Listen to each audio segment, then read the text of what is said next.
என்ன ஒத்தையில நிக்க வச்சு போட்டான். ஒரு மகனாக பிறந்தாலும் மரியாதை செய்யாத பாவியடா. நான் மறுஜன்மோ எடுத்தாலும் அடைச்சிட முடியாத தோல்வியடா.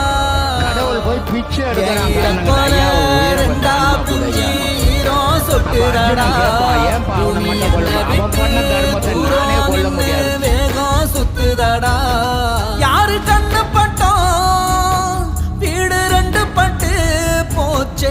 ஒரு மரியாதை குறையாத மனுஷங்க இப்போது வீதியில. ஒரு மரமாக வளர்ந்தாலும் கிளையாக பிரிஞ்சோமே பாதி